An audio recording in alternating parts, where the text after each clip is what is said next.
What's going on, guys? Red Bombay Teacher in the house, and I'm here with an announcement regarding the PUL and where we are currently at with the session. So those of you who are already following my channel will probably be expecting a battle today. That battle's not getting posted. I'm not gonna be posting it for a reason that basically I'm dropping out of the PUL, which might come as a little bit of a surprise to you guys, but there are quite a few reasons for that, the goings on behind the scenes, that have made me kind of reconsider whether I want to continue in the league or not. And that kind of starts with issues going on in the Discord server.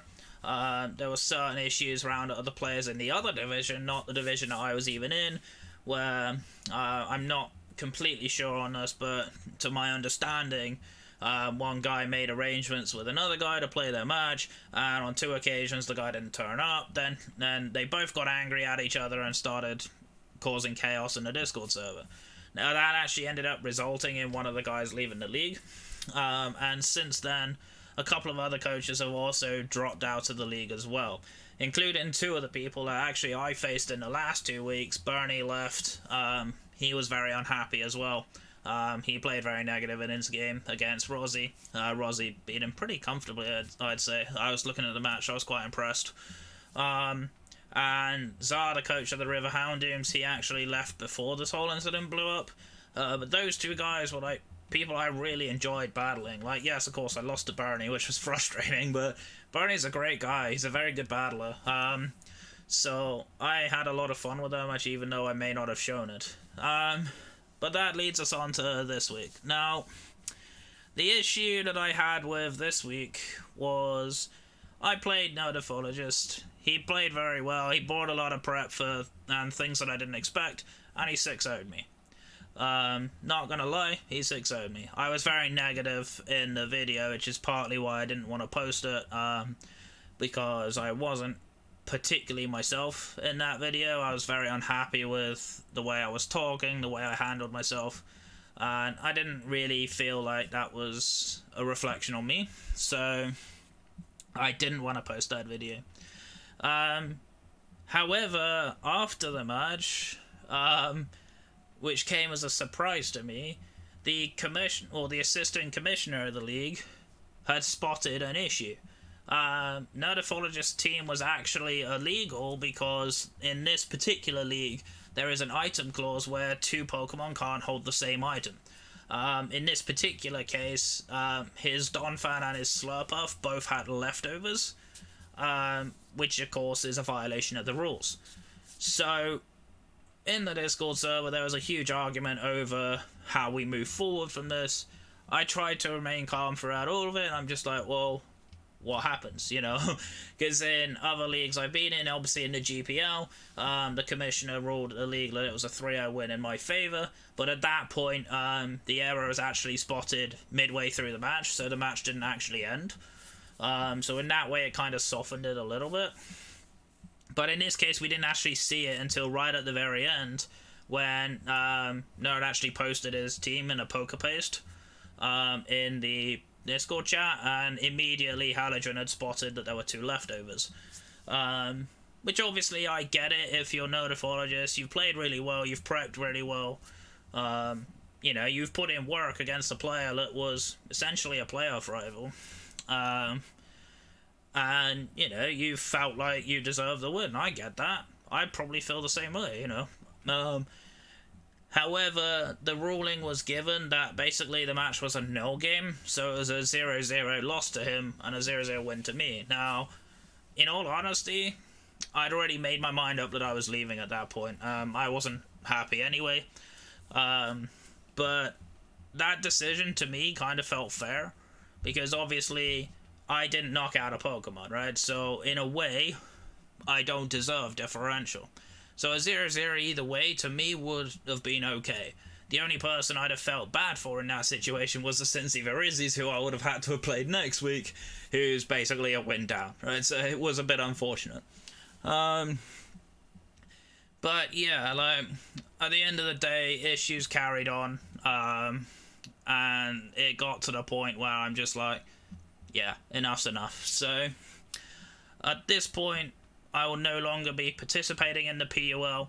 I don't have any more official matches go. However, I did have a chat with Halogen in DM on Discord, and we both agreed to kind of have like an exhibition match for a little bit of fun with our teams, just because I would have played him in the final week of the regular season in 2 weeks' time had I carried on playing.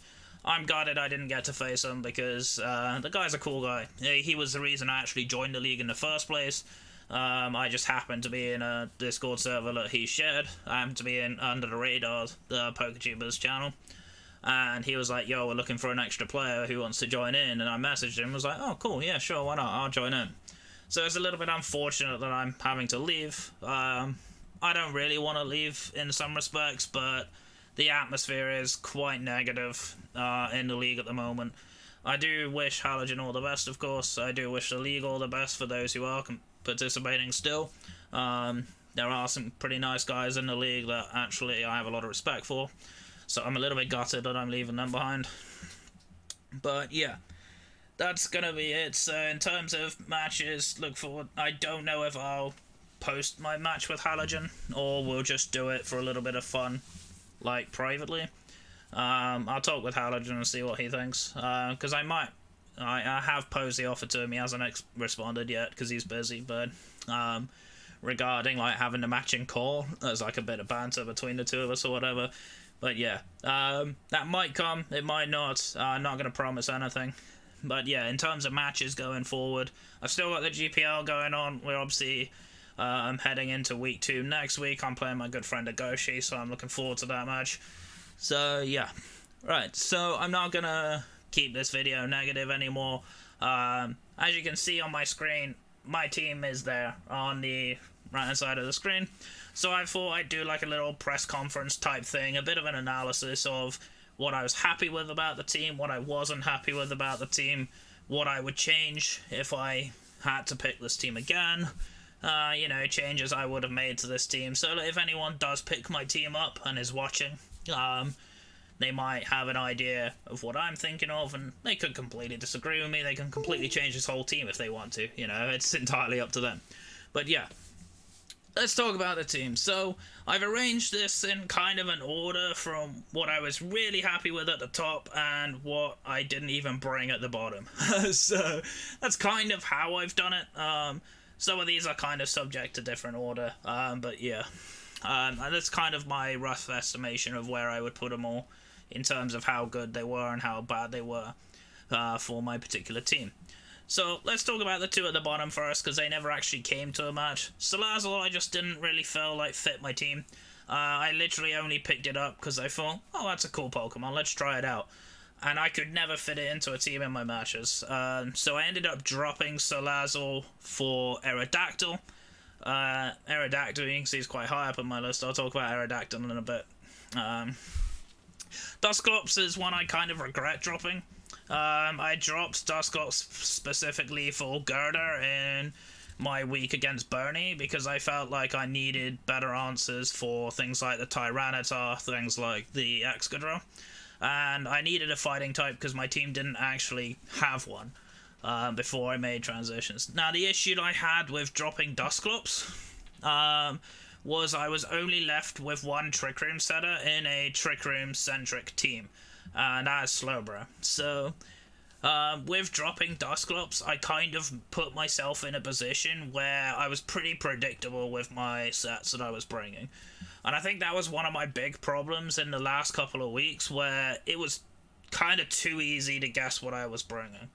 So I think what I would change in this team is I would probably replace Girder with something like an Alolan Exeggutor, which is a tier 5 Trick Room setter. Also actually a very good Wall Breaker in Trick Room, so it would be a nice little, you know, addition to my team. It will also make it a little bit less predictable as to how I would actually build my teams. So next up, let's go into the second line from the bottom. We'll talk about Girder first, because Girder was kind of a matchup specific swap. Girder would be the one I would drop for Alolan Exeggutor in this case. This one I really only brought to face Bernie with, and it didn't go very well. Putting it bluntly, it didn't go very well. It did get lucky, it did pick up a kill. The Noivern that Bernie brought missed 2 hurricanes on me, and I managed to kill it with stone edges. Very unlucky. In a way, I didn't get to use Girder at all how I wanted to.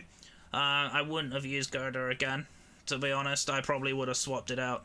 At some point, I did have a transaction left, so I could have made 2 more changes to my team. So that's probably what I would have considered doing. Alolan Raichu. I actually really like Alolan Raichu. I think it's a pretty cool Pokemon.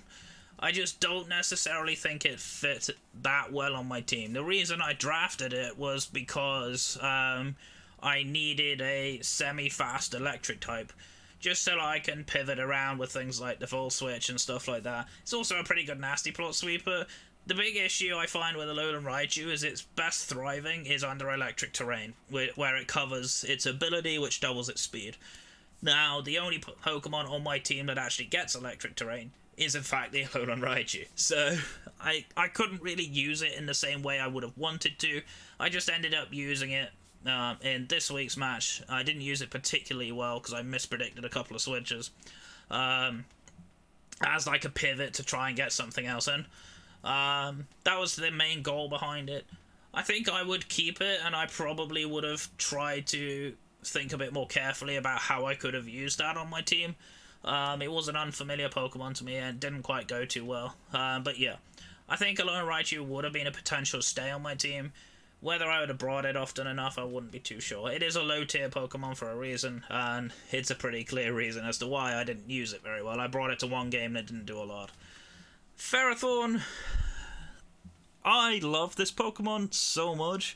I was really happy that I got to have it on this team, but I never really brought it. It was a Pokemon that I was probably too nervous about using, I think. I could have brought it to a couple of matches. I could have brought it against Bernie. It would have been a lot better than a couple of other Pokemon that I brought. I could have brought it against Zar as well. But I was too worried about certain Pokemon to bring Ferrothorn to matches. I think I should have been a lot more considerate when it came to bringing Ferrothorn, because Ferrothorn's an incredibly bulky Pokemon. It's got plus 100 stats, it's got 130 defense, and I think 110 special defense as its base stats, which is actually really good, right? It's also really good in Trick Room with things like Gyro Ball and stuff like that. So there were situations where I perhaps could have brought it and I opted out of it. If I had some of those times again, I might have considered Ferrothorn a little bit higher up. But it's a fantastic Pokemon, gets good entry hazards, spikes, Stealth Rock. It does also get Leech Seed as well, so I could have done a little bit more creative stuff with it. I opted not to, and that's my mistake, I think. Ferrothorn definitely could stay on the team. A switch I might have made, if it was me, was if I needed an additional Trick Room setter, is drop Ferrothorn for Stack Attacker. Stack Attacker's currently still sitting there undrafted. I might consider that, and then drop Girder for Alolan Exeggutor, which still keeps my Grass type, still keeps my Steel type. So I do still have both, and I would have 2 more Trick Room setters for this team. I think it would make this team a lot better, well-rounded than it actually ended up. Let's talk about my middle row then. Rhyperior. Rhyperior is a phenomenal Pokemon, I'm not gonna lie. In Trick Room, that thing just puts in work. I didn't really find a good enough use for Rhyperior, though. I brought it to one game. It did okay in that one game, if I remember correctly, but I think I brought the wrong set. I should have bought Choice Banded Rhyperior in that week. I actually ended up bringing Assault Vest. I believe that was against Rozzy. So, yeah. I could have brought Rhyperior a couple of times. I actually brought Rhyperior in this match. Oh, I would have brought Rhyperior in this match, but I dropped it last minute for Ferrothorn. But yeah, I think I would definitely draft Rhyperior again in a Trick Room style draft if I did end up drafting Trick Room again. I think it's a really hard-hitting one. It's got a monstrous attack stat, and it does use it pretty well. It's weak specially, though, so that's something to consider when drafting on this team. Next up is Volcarona. Volcarona is actually one of my favourite Pokemon, so I was really happy when I got to pick it up. It's a really good sweeper. Unfortunately, I couldn't make good use of it this season.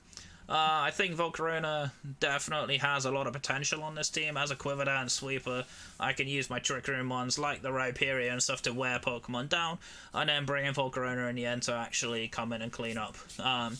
I do tend to like running these kind of setups, so having Volcarona was a blessing to me.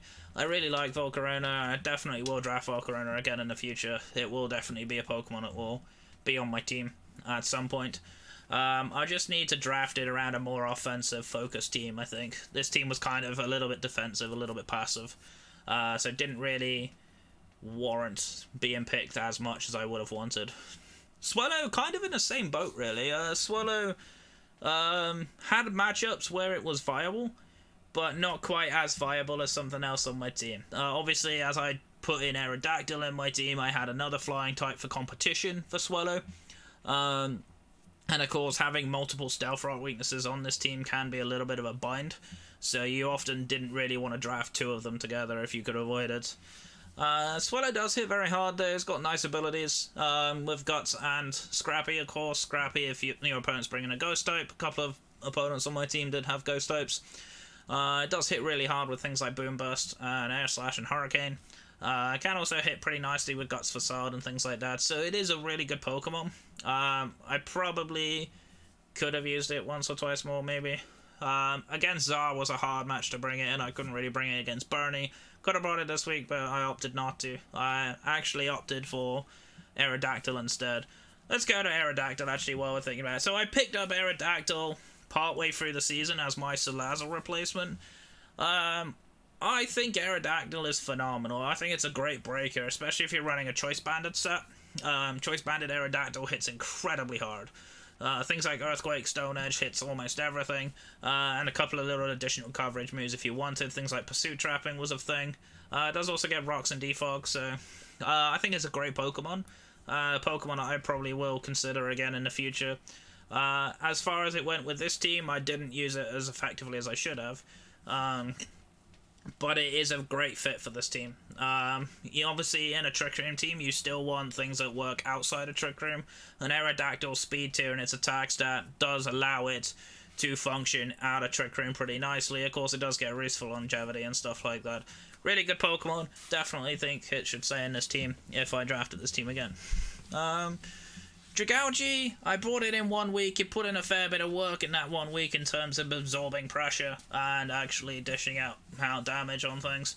I like this Pokemon a lot. I think if this Pokemon had a better speed tier, I think this Pokemon would be phenomenal. Really good, especially bulky mon. Should have brought it this week, I think, against Nerd, but I didn't. That's my mistake, to be honest. I did actually have it on my team and then dropped it. I shouldn't have dropped it, is the short answer. But that's null and void. But yeah, it was a really good match. Dragalge is a great Pokemon in Trick Room. It's a viable Trick Room sweeper. It's a good Z-move user as well, especially with having adaptability, so things like Dragonium Z or Poisonium Z. Really strong Z-moves for Dragalge. It lacks a little bit in coverage, but that's okay. In terms of what you want it for, it does a lot. Yeah, in Trick Room, I definitely would always consider Dragalge. I think it's a great Pokemon in general. Next up is Slowbro. Slowbro is a super bulky Pokemon. I brought it every week. It was just too good not to bring in almost any matchup. Gets decent coverage. Obviously, it gets Regenerator, it gets Slack Off, so it gets a lot of longevity if you use it correctly. I did, in the first couple of weeks, use Slowbro very well, switching it in the right positions, getting up the Trick Room and setting up the sweeps. Slowbro did a fantastic job this season. I did not play it particularly well last week, but yeah, I think Slowbro is a great Pokemon in and out of Trick Room in general. It's a great Trick Room setter. I think you should always look to draft Slowbro if you're drafting Trick Room in general. I think in Tier 2 it's a great pick. I definitely think people should draft it. How I used it this season: the first 2 weeks I used it really well. The second 2 weeks, not so much.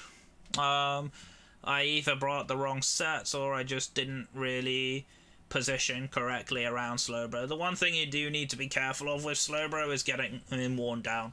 Yes, Regenerator's nice, but if you get poisoned or if you get burned or anything like that, it can kind of limit Slowbro's longevity a little bit. I didn't really account for that too well in the last couple of matches, but yeah.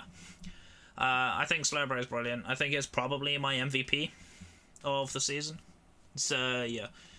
Last but not least, I'll talk about the top two together. These two Pokemon should never be drafted together. They're both incredibly bulky, they're both really obnoxious. They pair really well nicely together as well, because Clefable can take all the fairy type hits that Sableye doesn't appreciate, and things like the poison hits that Clefable doesn't appreciate, Sableye just walls. It's a great Pokemon. They're both a great pairing together. Obviously, Clefable also gets Wish support, Sableye gets Recover. Like, the amount of longevity you can get out of these two Pokemon alone is insane. I brought them both almost every week. I brought Sableye every week. I didn't bring Clefable this week because I thought his matchup sucked. I actually could have brought it this week, but it didn't really work out, so... yeah, I think these two Pokemon, if they ever get drafted together, be afraid of that team, right? Because it is super strong. I'm really happy in the GPL that my friend Huddled Penguin sniped it, because someone else drafted Mega Sableye in the GPL. So I'm pretty happy that they're not drafted together. But they're a really good defensive pairing. I think if you can draft a bit of offense and a decent amount of positional Pokemon around it, which I think I did an okay job of. Definitely looking forward, there are some changes I would make. But yeah, I think I did a decent enough job. I think I was okay in this league. If I had to rate it out of 10, I'd probably say like a 5 or a 6. Definitely things to work on, definitely food for thought. But yeah.